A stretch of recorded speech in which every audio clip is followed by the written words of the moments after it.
ETV Bharat news ടൈമിലേക്ക് സ്വാഗതം. കൊച്ചിയിൽ 4000 കോടിയുടെ വികസന പദ്ധതികൾ നാടിന് സമർപ്പിച്ച് പ്രധാനമന്ത്രി. ഇന്ന് സൗഭാഗ്യത്തിന്റെ ദിനമെന്ന് നരേന്ദ്രമോദി. ഗുരുവായൂരപ്പനെ തൊഴുത പ്രധാനമന്ത്രി നരേന്ദ്രമോദി. കേരളീയ വേഷം ധരിച്ചെത്തിയ പ്രധാനമന്ത്രിക്ക് ക്ഷേത്രത്തിൽ താമരമൊട്ടുകൾ കൊണ്ട് തുലാഭാരം.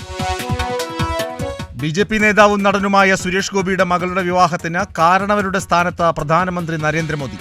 വധൂവരന്മാർക്ക് ഹാരം എടുത്തു നൽകിയതും കൈപിടിച്ചു കൊടുത്തതും പ്രധാനമന്ത്രി.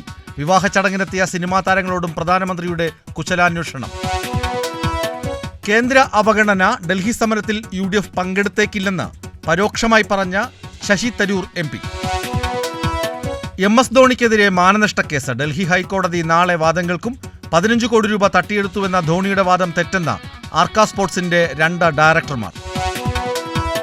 യൂത്ത് കോൺഗ്രസ് വ്യാജ ID കാർഡ് വിഷയം ക്രൈംബ്രാഞ്ച് അന്വേഷിക്കും. വിഷയത്തിൽ DYFI സംസ്ഥാന സെക്രട്ടറിയും DYFI അഖിലേന്ത്യാ പ്രസിഡന്റും പരാതി നൽകി.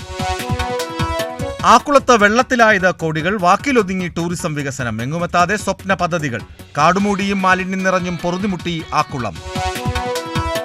ഭക്ഷ്യവിഷബാധയേറ്റ് 13 പശുക്കളെ നഷ്ടപ്പെട്ട വെള്ളിയാമറ്റത്തെ കുട്ടിക്കർഷകന് ആശ്വാസമേകി സംസ്ഥാന സർക്കാർ. മാട്ടുപ്പെട്ടി ഫാമിൽ നിന്നും എത്തിച്ച അത്യുൽപാദന ശേഷിയുള്ള 5 പശുക്കളെ മന്ത്രി J. ചിഞ്ചുറാണി കുട്ടികൾക്ക് കൈമാറി.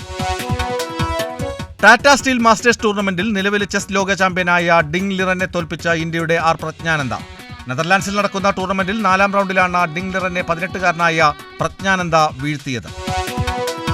കുറഞ്ഞ താപനില 4 ഡിഗ്രി സെൽഷ്യസിലേക്ക് താഴ്ന്നതോടെ തണുപ്പിന്റെ പിടിയിൽ തുടർന്ന രാജ്യതലസ്ഥാനം.